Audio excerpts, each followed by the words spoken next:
What's up, everyone, and welcome to Everything Guitar episode 19. I am Ben France, the host of this weekly deep dive into the world of guitar.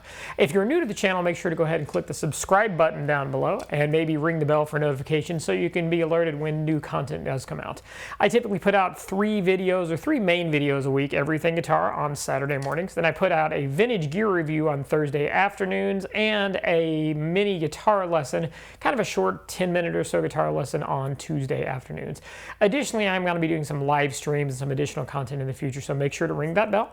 And if you do find this video to be helpful or useful or entertaining or fun or funny or any or all of those, go ahead and give me a thumbs up on it. So let's go ahead and dive into episode 19, starting with the news.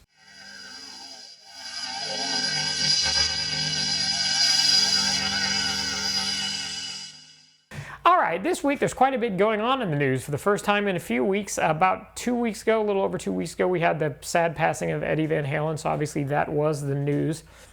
And I think everyone in the guitar community felt that and was covering that. Last week, there wasn't really a whole lot going on. It was Amazon Prime Day, the middle of the week, so it seemed like everything that was out there that was newsworthy was this great deal on this awesome guitar, or check out this steal on this effect pedal, or whatever the case may be. There wasn't a lot of actual news as far as like new things unless you were looking for sale ads. So this week, however, it looks like we've kind of caught up. So we'll jump over the screen here and we'll see on the screen that it says that Eventide launches its Tricerachorus plugin for Windows, Mac OS X, and iOS.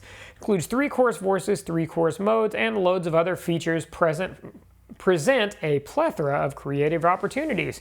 There are screenshots of the iPad and the iPhone app. Eventide's announced the new Tricerachorus effect as a plugin for Windows, Mac OS, and iOS. The effect was originally introduced in January of this year as an add-on for its H9 Harmonizer multi-effects pedal, and it is inspired by the chorus sounds of the 70s and 80s. The plugin pairs Bucket Brigade delay-style tri-chorusing with micro-pitch detuning. So, one cool thing I want to point out here, while I'm not going to read the whole news release off Guitar World because I'll put the link in the video down below, is it does say that it features a 3-phase LFO that allows users to experiment with creating movement across the stereo field. That's super cool. If you know how chorus works, it basically works by having a little bit of a delay and a detuned signal, i.e. the modulation. Cat. However, Kumo, best cat, most fun cat, sometimes the biggest little brat cat ever.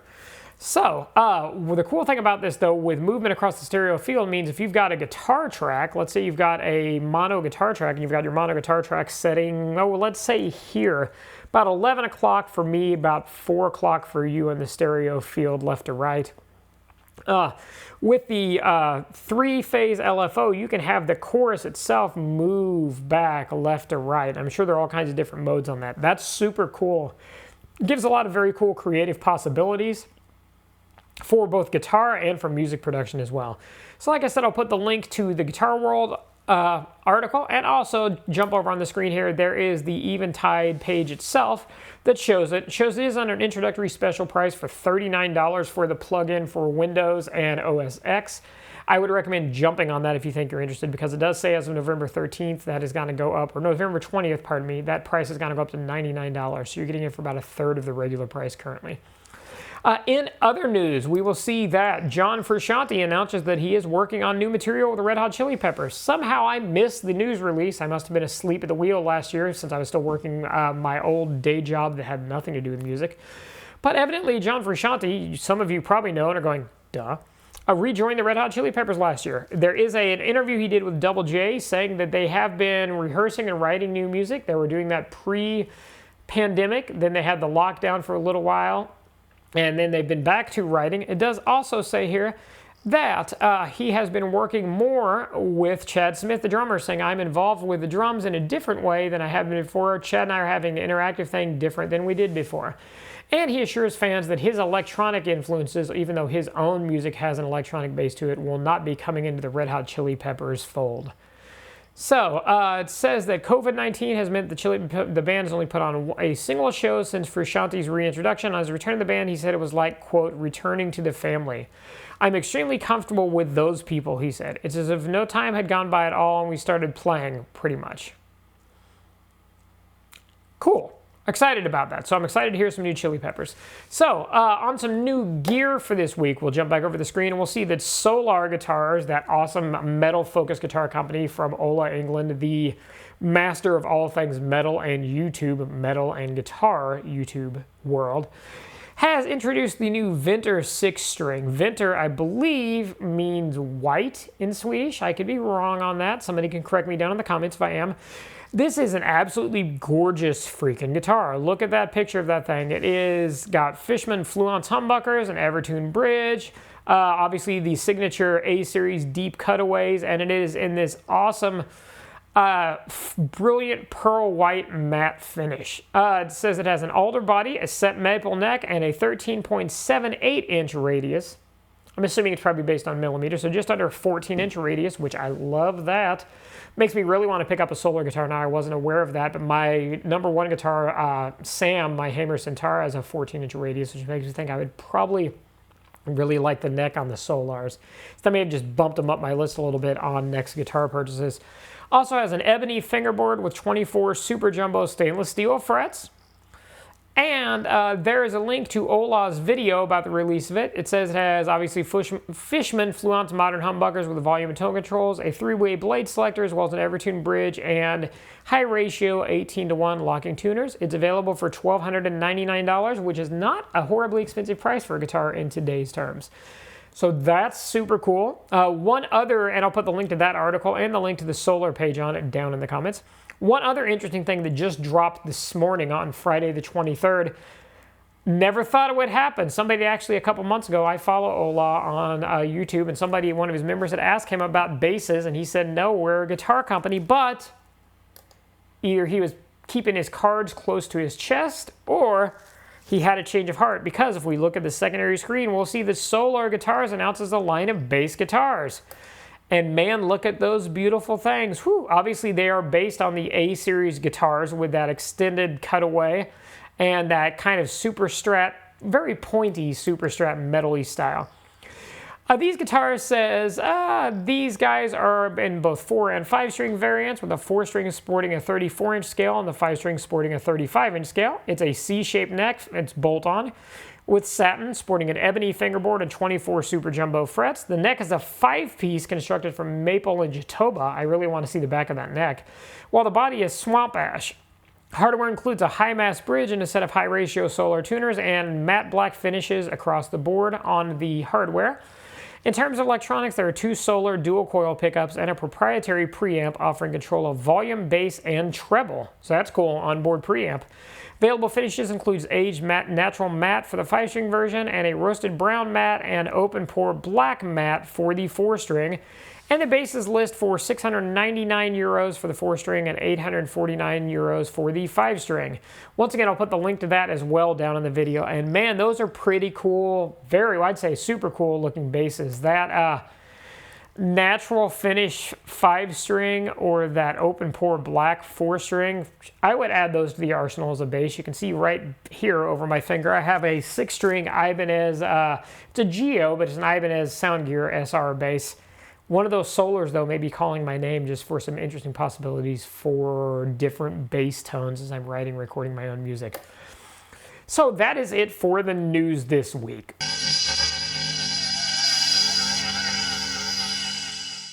All right, this week on the mini guitar lesson, I thought we would continue our exploration into alternate tunings. This started several weeks ago where we looked at Dad-Gad tuning and then followed it up with Drop D tuning. We then did Open D tuning. We took a break for the passing of Edward Van Halen. About 2 episodes ago, episode 17 was a EVH tribute episode. You can go ahead and check that out here. People seem to have really enjoyed that episode, and I really enjoyed making it. Like I said in the video, why Eddie wasn't a primary influence to me. Almost every guitar player who was an influence to me can be traced directly back to Eddie Van Halen. So make sure to check that out and throw some love up into the stratosphere for the contributions he provided to the guitar world in his short 65 years on this planet.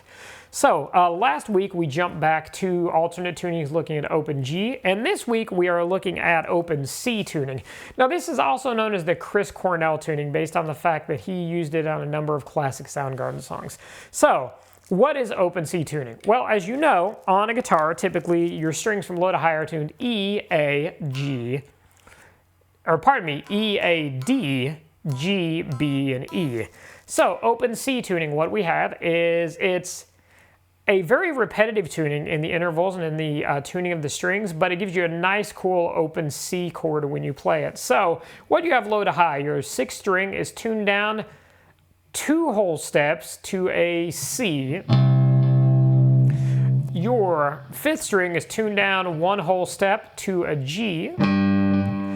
Your 4th string is tuned down 1 whole step to a C. Your 3rd string is left alone, so it's still tuned as a G string. Your 2nd string is tuned up 1 semitone or 1 half step to a C. And your 1st string is tuned still to an E. Why do we want that E in there? Because we obviously have a repetitive pattern of C, G, C, G, C, G, and then an E on the top. Well, if you go way back to, I believe, episode 4, where we talked about making major triads, the basic building block chords, 3-note chords. In the chord of C, our notes, we have a C as our root, or our 1st, an E is our 3rd, and then a G is our 5th. Root 3, 5, that's our triad. Notes are C, E, and G. So in this case, we have C, G, C, G, C, and then E. So what we have is we have root 5, root 5, root, and then 3rd. Played together, that gives us this very cool, very full sounding open C major chord. Now, just like we talked about in our other open tunings, open D and open G, a nice thing about open chords is that since you have this tuned to perfect intervals where you get a major chord, if you bar your strings, then you get another major chord. So, if this is C, if we jump up to the 2nd fret, we'll get a D chord barred across all the strings. Jump up 2 more frets to the 3rd, we would get an E. Jump up 1 more to the 4th, based on that half step interval, or that 1 semitone interval, we get an F. 2 more frets to the 7th fret, we get a G. 2 more frets to the 9th fret, we get an A. 2 more frets to the 11th fret, because remember the interval there, we get a B. And then finally another semitone, another half step between our B and C, we get a C octave. So we can do very cool things like playing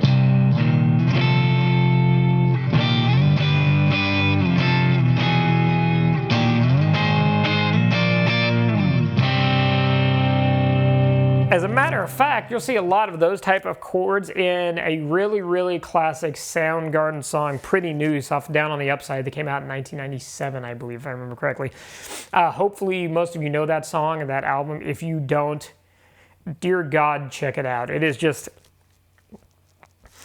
a master class and a prime example of a band that in my mind was at their peak at that point. A lot of people like Super Unknown from 1994 better.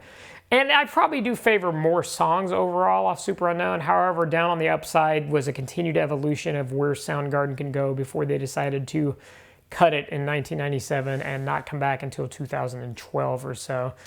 5 years prior to the untimely death of Chris Cornell, which is still sad that he's not with us. He is, in my mind, probably the rock singer for the ages. So, anyway, Pretty Noose is in drop C tuning. Now, there's some debate on whether Chris is tuned this way like I am. Well, we know that Kim Taeyil, I'm probably horribly mispronouncing Kim's name, the lead guitar player, we know that Kim's tuned this way. There's some debate that Chris actually has the 2nd string as opposed to being tuned up to a C. There's debate that he actually has that guy tuned down to a G as well. I honestly don't know, and I haven't went back and listened to the isolated tracks off that album to know. But for this sake, we're tuned, like I said, root 5, root 5, root 5, root 5, root 3rd. C, G, C, G, C, E. So Pretty Noose starts out with this very cool, turn on a little distortion here. This is the tone I had. We'll kick on the bridge pickup and kick on my tube screamer, or my Behringer copy of a tube screamer, to get this. So Pretty Noose starts with this very cool open single note riff that sounds like this.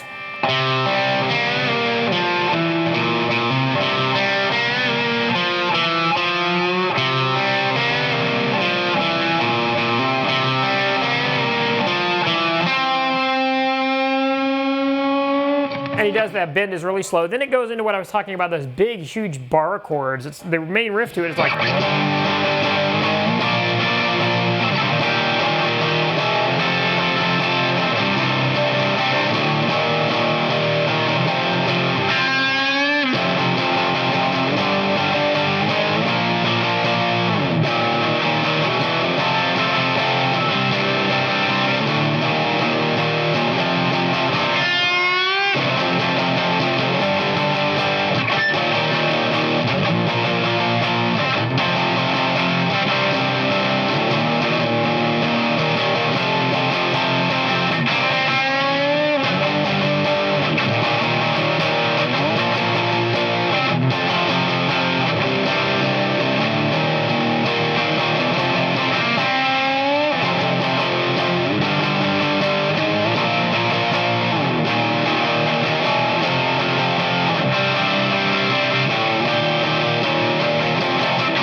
Playing there? Well, obviously we're starting out with our G, then we're going a half step up to G sharp, and then up to A sharp, then all the way down to a D sharp, then walking up to the E sharp, so it's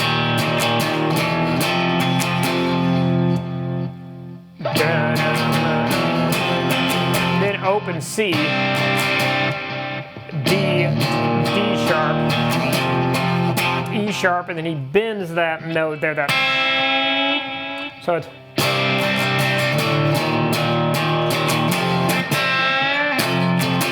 Then that repeats.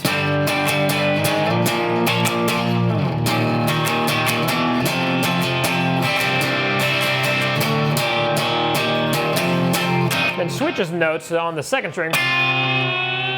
And then the chorus part, and this one I'm going off of memory, so I think this is correct. I know it's close in this vein, is doing that G, then D sharp, then A sharp, then E sharp or F, then back down to the C, D, D sharp.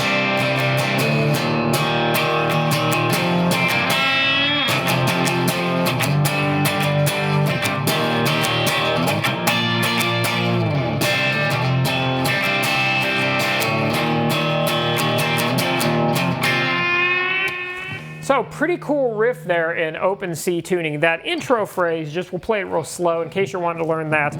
Once again, that guy is open on your 5th string, open on your 4th string, then he bends this third on this 3rd fret on the 3rd string, so it's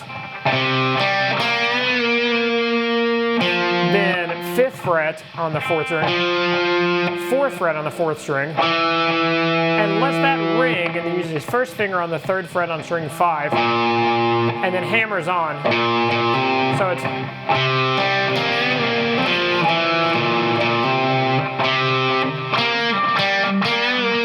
Now the change, the end of the second round, it goes. So it's 5, 4, 5, and bending it. Then we repeat the first phrase.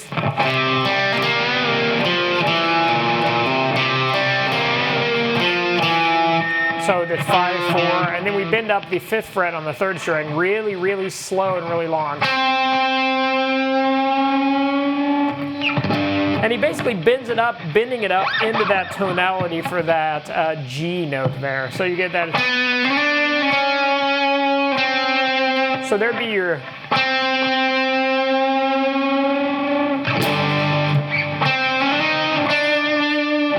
So there's your G. So he's bending a whole step bend really slowly. So it's like.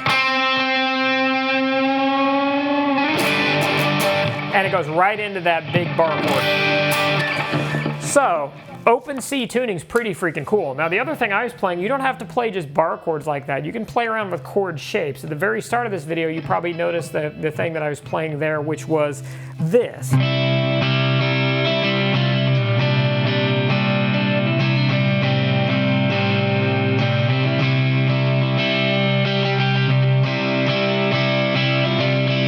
So what am I doing there? Basically, I've got A.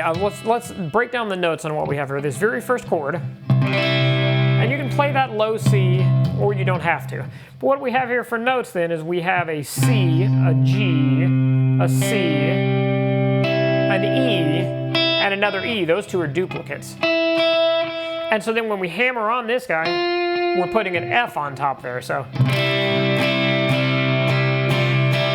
once again, this is a movable shape based on the fact we've got so many repetitive notes because we're just C, G, C, G, C, and then the E on the top. So then I slide it down the 3rd fret, so then we've got 3rd fret, open, open, 2nd fret, open.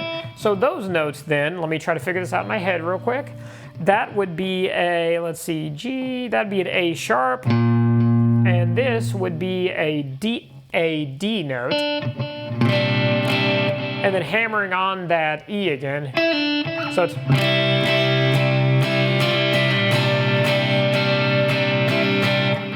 Then all I do at this point is I lift off that 1st finger, slide down 1 fret, the 2nd fret on the 5th string, taking us down then to our A. Then just go back up the start and throw up that 7th fret on there, throw that on the top. So that gives us a G again. So what notes do we have on this big chord here? We've got a C, we have another C, we have another C, because those are duplicates obviously. We have a G, we have a G here, and we have an E. So another variation on a C chord, but it sounds really, really full if you throw all 6 strings in. Especially if you do this, and then throw that 5th on top like that. And then when I was sliding up, what I was doing is taking the same shape, just sliding it up to the 10th fret, or pardon me, the 8th fret.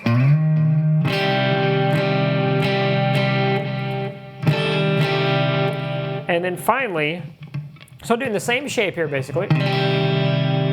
So we got 8th fret, open, open, 7th fret, open. Then hammering on the 9th on the 2nd string. And so on this big chord, what we have basically is I'm just hammering on my 3rd finger on the 9th fret of the 2nd string and hammering on my pinky on the 10th fret of the 5th string to give us this tone. So we got this to start with.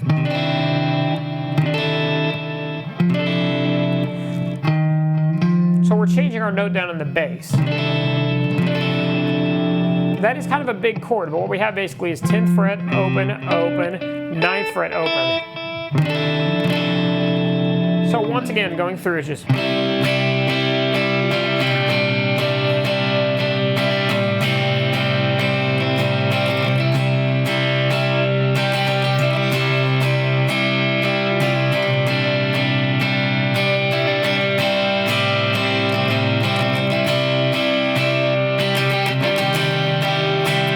Back down the first one.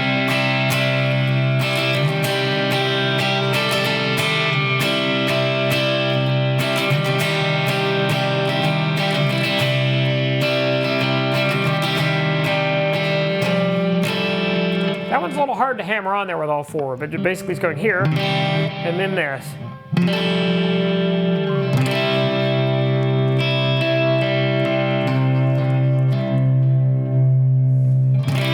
So there you go, open C tuning. Explore that, experiment with it. I'm gonna leave this guitar, this guy's normally tuned in drop C, which we covered drop tunings back quite a while ago. I believe it was episode 12 or maybe episode 13. I'll put the link to the correct one up here. This is normally in drop C, meaning the whole guitar is tuned down a whole step. So we have D, A, F, C, G, and then this tuned down 2 steps to a C.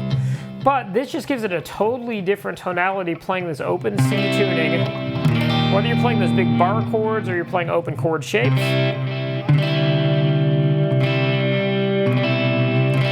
So I think I'm going to leave this guitar tuned in this tuning for a while and experiment and write some riffs and write some songs to it. So hope that was useful for you and hope you enjoy exploring open C tuning. All right, so that is it for this week's Everything Guitar episode 19. I hope you did find this video to be useful, helpful, fun, funny, entertaining, or some combination of all of those.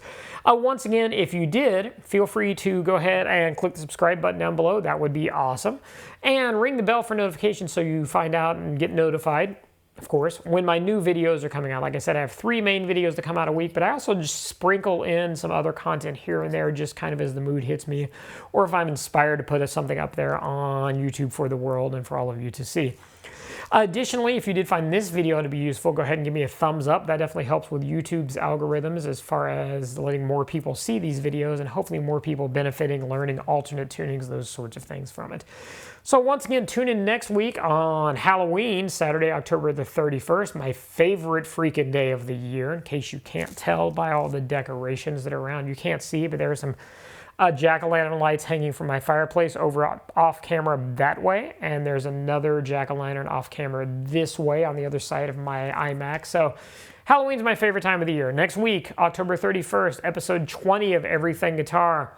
Make sure to tune in. It is very likely going to be a live stream episode where I'll be answering questions and doing all this content like I typically do in a live format. So that may be a train wreck. If you're curious just to watch, to see the whole thing crash and burn, I'm cool with that. Tune in. Hopefully it won't happen, but if it does, it's what happens. Take care, everyone. Have a great day. Bye.